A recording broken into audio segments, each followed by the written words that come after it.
코로나19 신규 확진자가 386명 새로 발생했습니다. 연일 확진자 규모가 커지면서 벌써 나흘째 300명대를 보이고 있는데요. 오늘 이 시간 자세한 소식은 백순영 가톨릭대의대 명예교수와 함께 짚어보겠습니다. 어서 오세요. 안녕하세요. 네, 지금 코로나19 확산세가 심상치 않습니다. 나흘 연속 300명대를 기록을 했는데 일각에서는 하루에 1000명 이상도 올라갈 가능성이 있다라고 언급을 했는데 지금 추이 어떻게 보고 계세요? 이게 지금 나흘 연속 네. 300명대 이 부분이 중요한 것이 아니고 확산 속도가 굉장히 빠르다는 것이죠. 예. 8월 달에 있어서의 사랑제일교회라든지 8.15 집회 때에도 이 400명까지 올라간 100명에서 400명까지 올라가는데 2주일 정도는 걸렸거든요. 예. 근데 지금 우리 지난 주말 뭐 거의 10일 날 100명이었었는데 지금 2주도 안 됐는데 벌써 400명대로 가고 있어요. 또 주말부터 치면은 2배로 올라가는데 뭐 일주일 정도에 2배로 올라가고 있기 때문에 예. 확산 속도가 지금 탄력을 받고 있는 상황이라서 대규모 집단 발생이 없는데도 불구하고 이렇게 많아진다는 것은 우리가 통제도 어렵고 이 속도를 막기도 어려운 예. 지금 이 상황이기 때문에 뭐 대부분들 1000명들 말씀하시는데 이 1000명 올라가는 것이 기하급수적으로 올라갈 수도 있는 상황이라서 예. 지금은 20명, 30명 이렇게 올라가지만 이 탄력을 받는 상황이 되면은 우리가 통제할 수 없는 범위까지 올라가고 있고 이미 386명 이 숫자만 해도 역학조사관들이 찾아가면서 동선 추적하기가 굉장히 예. 어려운 숫자로 가고 있어 갖고서 지금 우리가 지금 10월 12일 날 1단계로 완화한 이후로 계속 누적되는 지역사회에서의 무증상 감염이 늘어나는 추세가 보이고 있었기 때문에 예. 오히려 집단 발생이 일어났을 때보다도 훨씬 더 어려운 통제 또 더 많은 환자들이 나올 수 있고 또 지역적으로도 서울 수도권뿐만 아니라 지방에서도 계속 나오고 있는 상황 뭐 하동이라든지 청정 지역이었던 데에도 원인을 알 수 없는 환자들이 발생하는 것으로 봐서는 지금 이 확산세를 막기는 역부족으로 보입니다. 예, 지금 이번 3차 대유행의 패턴을 보면 지난 1, 2차 때보다 더 위험하다라는 분석이 나오고 있습니다. 1, 2차 때 유행 패턴과 이번 3차 대유행의 비교를 해보자면 어떤 차이가 있을까요? 1, 2차 때 물론 신천지 우리가 처음 발견되면서 31번 환자가 나오면서 909명, 2월 29일 날 예. 909명까지 올라왔거든요. 저 그래프를 자세히 보시면은 1차 때 굉장히 크고 근데 굉장히 많이 줄어들어갖고 거의 한 자리 숫자 0명까지도 예. 갔었어요. 근데 그 다음에는 404명이긴 한데 그 다음 커브를 보시면은 이렇게 밑으로 떨어지질 않고 중간에 이렇게 떠 있습니다. 네. 이 얘기는 지역사회에 있어서 감염자들이 계속 늘고 있다는 것이고 그 다음 피크가 지금 것인데 이것이 아마 이 두 번째라든 첫 번째보다 더 커질 수도 있는 가능성이 굉장히 많기 때문에 좀 더 신속하게 단계 상향이 필요한 시기라고 보겠습니다. 예, 그리고 앞선 두 차례 유행 당시에는 지금 노인 쏠림 현상이 있었는데 이번에는 40대 이하 젊은 층을 중심으로 확산세가 두드러지고 있거든요. 어떤 의미가 있을까요? 이게 우리 신천지 때 보면은 예. 우리가 처음 당하는 일이라 전혀 방어가 되지 않고서 감염이 됐었어요. 근데 신천지 환자들의 특성상 20대 여성 교인들이 굉장히 많았었고요. 일반적으로 20대, 30대가 많아서 교인 예. 분포에 따라서 환자가 그렇게 나왔었지만 실제로는 909명이나 올라가면서 대구 경북 지방에 의료 공백이 나타날 정도로 급속한 확산이 있었고 많은 환자들이 생긴 건 사실이죠. 하지만 8.15 또 사랑제일교회 이때는 노인층들이 상당히 많이 감염이 되었고 이분들이 진단검사를 거의 받지 않음으로 해갖고서 지역사회에 이 젊은 층의 감염자들이 많이 늘어나는 것이 계속 누적이 되어 왔습니다. 그래서 지금 상황에서 보면은 40대 이하의 환자가 반이 넘는다는 의미는 예. 이 활동력이 많은 사람들이 자기도 모르는 무증상 혹은 경증 감염이 있으면서 다른 사람들한테 계속 확산을 시켜주기 때문에 지금 상황은 우리 지역사회에 있어서 조용한 전파가 계속 누적되어 있다가 폭발되기 때문에 집단 감염이 대규모로 일어나는 것이 아니라 소규모 감염이 굉장히 많이 빈발하게 일어나기 때문에 통제가 더 어렵고 이것이 지금 우리 국내에서 보면 하루 일일 생활권이기 때문에 언제 어디서 그 다음날 감염이 될지 알 수 없는 상황이라 예. 이것이 더 위험한 것이고 또 이 젊은 층만 해서 감염되는 것이 아니라 이것이 지역사회에서 점점 감염이 되면서 결국은 고령자 또는 기저질환자들한테서 증상이 나타나게 되면은 이분들은 또 중증으로 갈 수도 있고 사망할 수가 있기 때문에 지금 이 상황이 계속된다고 그러면은 고령자들도 더 많은 환자가 나올 수 있는 상황이기 때문에 아마 올해 들어서의 최대의 위기이고 이번 겨울을 잘 지내지를 못하면은 우리가 통제 불가능한 상황까지 갈 수 있는 지금 그런 상황이기 때문에 뭐 1,000명이 문제가 아니라 그 이상 우리가 통제할 수 없는 범위, 즉 환자를 바로 찾아내면서 다 네. 격리를 시키지 못하는, 즉 환자도 격리시키지 못하고 그 동선을 찾아서 밀접 접촉자를 다 격리시키지 못하고 오히려 완화 정책으로 피해를 최소화하는 방향으로 가야 될지도 모르겠습니다.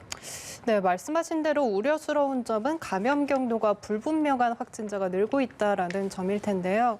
앞서 언급해 주신 것처럼 추가 확산을 막는 데는 한계가 있을 수 있다라는 말씀이신 거죠? 그렇죠. 지금으로 와서는 이 감염원을 네. 알 수 없는 환자들이 지금 15%까지 가고 있는데 이것이 이제 더 늘어날 가능성이 많이 있고요. 또 감염 재생산 지수도 마찬가지입니다. 11월 초만 해도 서울 수도권에서 사실은 1 이하였던 것이 예. 한 주 지나면서 1.15로 올라갔고 지금은 1.5인데 지금 이렇게 386명이나 나오는 상황을 보면 이것이 더 늘어나는 상황이거든요. 그럼 결국은 2명의 환자가 있으면은 3명한테 옮긴다는 이런 확산세가 나타날 수가 있는 것이고 이것은 1,000명이 금방 넘어갈 수 있다. 즉 20, 30명 정도의 증가가 아니라 뭐 몇백 명씩의 증가는 바로 나올 수 있는 이런 위험한 상황이기 때문에 지금으로 봐서는 이 방역의 통제보다는 우리 국민들이 얼마나 사람들 간의 접촉을 줄일 수 있느냐 하는 것이 더 관건이고 지금 줄인다 할지라도 앞으로 1, 2주는 시간이 걸리기 때문에 지금의 이 확산세는 당분간은 지속될 것으로 보이고 일단 폭발적인 이런 증가가 나타난 이후에는 우리 지금의 상황들을 보면은 이것이 완전히 통제가 되지는 못하고 예. 100명 이하로 떨어지기는 상당히 어려워서 올 겨울은 이 숫자를 유지하면서 가능하면은 1단계, 1.5단계로 갈 수 있는 상황이 되어야 되는데 지금은 뭐 거의 2단계 상황으로 가 있기 때문에 예. 지금 2단계 상황으로 간다고 해도 더 악화되는 상황은 물론 막아야 되겠습니다만은 가능한 한 최대한 노력을 해서 1단계, 1.5단계에 우리 일상생활을 영위할 수 있는 또 중소 자영업자들도 영업을 제대로 할 수 있는 상황이 되었으면 좋겠습니다. 네, 전문가들에 따르면 지금 거리두기 단계 상향을 포함해서 강력한 방역 조치가 필요하다라고 주문을 했습니다. 교수님도 언급해 주신 대로 이제 2단계로 상향을 해야 한다라고 말씀을 해 주셨는데 사실 정부가 정한 이 거리두기 상향 기준을 이제 우리 국민들이 지키지 않는다면 사실 효과가 없지 않을까 이런 우려의 시선도 있어요. 네, 그건 맞습니다. 예. 11월 7일부터 우리가 이 새로운 5단계 거리두기에서 1단계였었고 사실은 그 19일 날 엊그제죠. 엊그제부터 1.5단계로 상향이 됐는데 1.5단계 상향은 좀 더 선제적으로 했으면 좋겠었다 예. 하는 생각은 물론 듭니다. 하지만 이게 확진자의 수만이 아니라 감염 재생산 지수라든지 뭐 여러 변수들을 다 합쳐서 우리 의료 체제가 얼마나 감당할 수 있는지 이것이 제일 중요한 예. 것이거든요. 그렇기 때문에 기준은 정해놨지만 좀 더 탄력적으로 선제적으로 해야 될 부분도 분명히 있습니다. 지금 같은 경우가 특히 그런 것이 이게 며칠 지나면은 2단계로 갈 것은 뻔한데 예. 지금 상황에서 선제적으로 해야만 이 2단계의 기간을 더 줄일 수가 있고 오히려 경제적으로도 짧게 하는 것이 좋지 이것이 좀 늦어져 갖고서 확산세가 퍼진 다음에는 통제하기는 더 어려운 상황이 될 수 예. 있거든요. 그렇기 때문에 이 부분은 기준은 물론 정했습니다만은 그것은 일반적인 기준이지만 우리 국민들이 납득할 수 있는 수준에서 지금 굉장히 위험하기 때문에 2단계로 선제적으로 격상을 하겠습니다 하는 것도 충분히 설득력이 있을 것으로 보이고 우리 국민들도 납득할 것으로 보이기 때문에 적어도 전국적인 현상이라기보다는 서울 수도권 예. 강원 지역 같은 경우는 일단 2단계 상향 조정이 필요하다고 봅니다.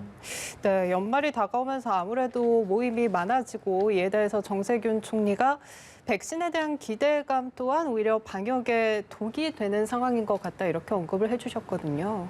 이에 대해서는 어떻게 보세요? 백신 나오겠죠. 예. 네, 올 연말까지 파이자, 모더나 백신 미국에서 접종을 받을 것으로 보이지만 그 두 가지 백신이 우리나라에 들어오기는 상당히 어려울 것으로 보이고요. 그 이후에도 아스트라제네카 같은 경우는 충분히 우리나라에서도 예. 지금 생산을 하고 우리도 내년 초쯤 되면 맞을 수 있는 가능성도 있습니다. 즉 이 아스트라제네카 백신은 값도 굉장히 싸고 또 아데노바이러스라는 생백신을 만드는 것이기 때문에 우리나라에서 굉장히 빨리 만들 수도 있기 예. 때문에 우리 식약처에서 승인을 준비를 하고 있다고 하니까 만드는 대로 먼저 맞을 수 있는 것은 아스트라제네카 백신이 가능할 것으로 보이는데 그러면은 우리가 그것을 고령층이라든지 기저질환자들이 맞았다고 해서 우리 일반 사람들이 코로나19에 자유스러워질 수 있느냐 하면 절대로 그렇지는 않습니다. 이것이 우리 국민의 50, 60%가 다 맞는다고 해도 사실은 마찬가지입니다. 예. 즉 이 백신의 효과가 뭐 100%라고 쳐도 5, 60%가 면역력을 갖고 나머지 40%가 안 갖고 있을 때 집단 면역은 물론 성립은 합니다만은 전파되는 것들 또는 이 백신에 의해서 바이러스가 완전히 전파가 막아진다는 예. 증거도 아직까지는 없기 때문에 이런 것들은 면밀히 앞으로 관찰을 해야 될 것이고 적어도 많은 백신들이 나오고 뭐 독감 백신만큼 예. 모든 사람들이 다 맞을 수 있는 상황이 되기까지 즉 적어도 앞으로 1년 정도는 백신보다는 오히려 우리 마스크라는 백신이 예. 훨씬 더 중요한 상황이라고 보겠습니다. 예, 그렇군요. 또한 지금 노량진 학원가에서 대규모 집단 감염이 확인이 됐습니다. 수험생들이 여러 학원을 동시에 다니는 경우도 있어서 아무래도 학원가의 바이러스 노출 범위가 더 넓어질 수 있는 우려가 큰 상황인데요. 여기에 대해서는 어떻게 보세요? 예, 노량진 학원의 경우에 있어서는 예. 모든 입시 시험들 고시 다 준비하는 데 아니겠습니까? 굉장히 좀 열악한 부분이 물론 있습니다. 주거 시설뿐만 아니라 학원도 상당히 거리가 가까운 거리에서 앉아 있고 또 환기도 불량한 상황들이 굉장히 많아서 예. 감염의 위험이 굉장히 큰데 지금 이 중등 임용시명 학원인 경우에 있어서는 이것이 유명한 학원이기 때문에 전국에서 준비하시는 분들이 다 올라와서 수업을 들었고 이분들이 또 전국으로 다시 돌아간 상황인데 예. 결국은 감염이 일어났고 감염된 시간이 상당히 깁니다. 지금 14일 날부터 접촉이 됐다고 하니까 벌써 일주일 정도나 됐었는데 예. 문제는 것이 제대로 발견된 것이 어제이고 오늘 임용시험을 보게 되니까 결국은 534명의 밀접 접촉자들이 시험을 보게 되는 상황이거든요. 근데 예. 이 사람들로 끝날 것이냐 하는 것이 문제죠. 더 많은 사람들이 감염이 되어 있을 수가 있지만 실제로 그것을 추적할 수는 없고 일단 시험은 보는데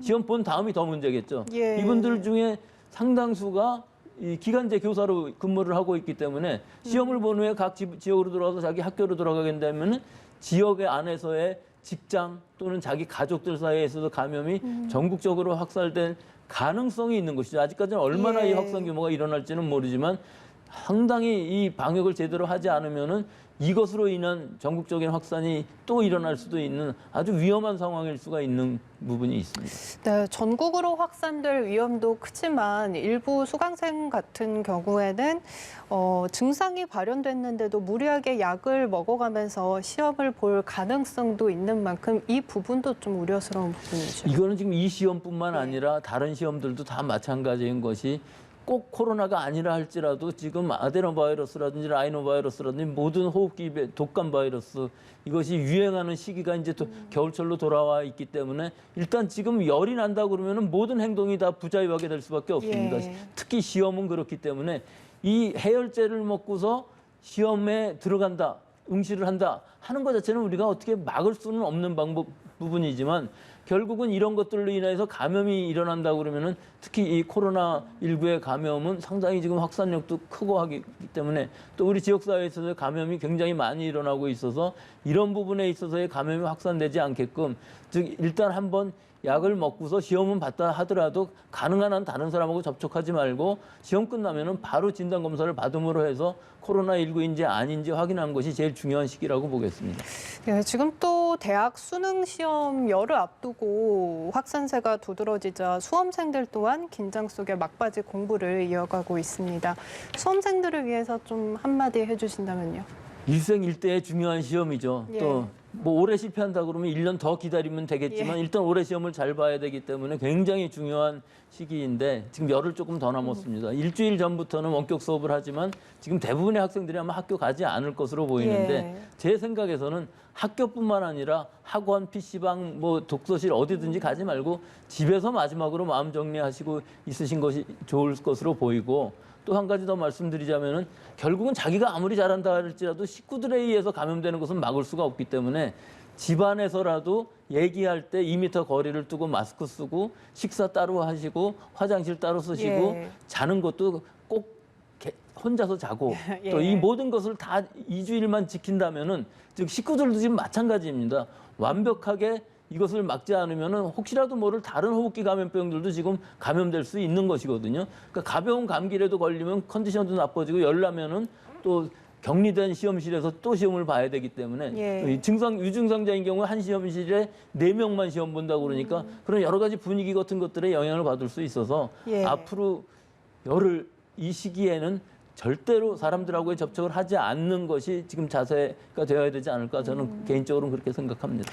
지금 확진 판정을 받거나 격리 대상이 된 수험생들은 앞으로 어떻게 진행이 되는 건가요? 예, 다 시험은 볼 수 있습니다. 예. 아, 그러니까 자가격리 대상인 사람들은 다른 시험장에 따로 시험을 보게 되고요. 또 확진자인 경우에 있어서는 병상을 마련해서 병원에서 시험을 예. 볼 수 있도록 하고 또 뭐 하여튼 전체적으로 그날 상황에서 증상이 나타났다. 그럼 예. 바로 진단할 수 없지 않습니까? 예. 또 밀접 접촉이라는 것도 가능하지가 않고 예. 그렇기 때문에 그런 분들은 교실 하나에 4명만 시험을 볼 수 있게끔 따로 준비를 해놨기 예, 예. 때문에 시험 보는 것 자체는 큰 문제가 없지만 사실 갑자기 열이 나서 그런 시험장에 들어가서 시험을 보게 되면은 컨디션의 문제가 상당히 생길 수가 있기 때문에 뭐 시험은 볼 수 있지만 하여튼 지금은 조심해야 될 시기라고 예. 보겠습니다.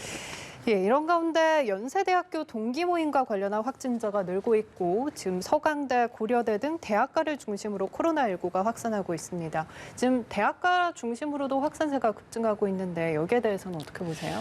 예, 이게 지금 10월 12일부터 1단계로 완화하면서 비대면 수업에서 대면 수업도 많이 늘어난 것으로 보입니다. 특히 실험 실습이라든지 실기를 하는 데에 있어서는 비대면이라는 게 큰 의미가 없거든요. 예. 그래서 많은 부분 그런 수업들이 늘어남으로 해갖고 접촉이 생기고 결국은 지금 젊은 층들에서 특히 대학가, 신촌의 대학가에서 많은 학생들이 감염은 되어 있지만 실제 그 안에서의 대규모의 교차 감염은 없었던 것으로 보여요.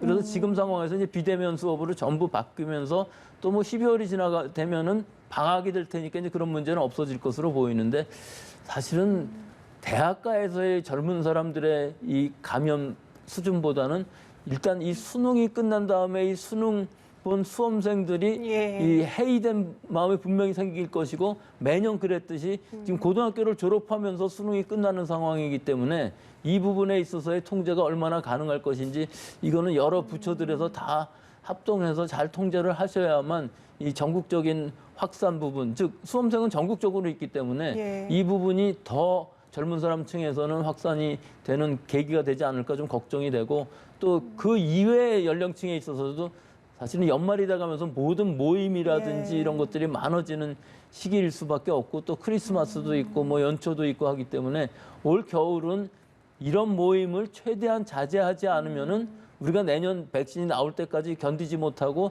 다른 나라와 마찬가지 통제가 안 되는 급박한 상황이 될 수가 있기 때문에 우리가 지금 여유가 있는 것은 그만큼 우리가 통제가 잘 되고 있기 때문에 백신을 기다릴 수가 있는 상황인데 고를 수도 있고 만약에 이것이 통제가 안 되는 상황이 된다 그러면은 우리도 부작용 감소하고라도 빠른 접종이 필요한 예. 이런 좀 험악한 상황이 될 수도 있다고 봅니다. 예, 수능도 끝나고 연말이 되면서 모임이 늘어날 것으로 지금 예상이 되고 있는데 아무래도 최대한 외출을 자제해 주시는 게 최선의 예방 조치가 될 것으로 보입니다. 네, 지금까지 백순영 가톨릭대 의대 명예교수와 함께 짚어봤습니다. 고맙습니다.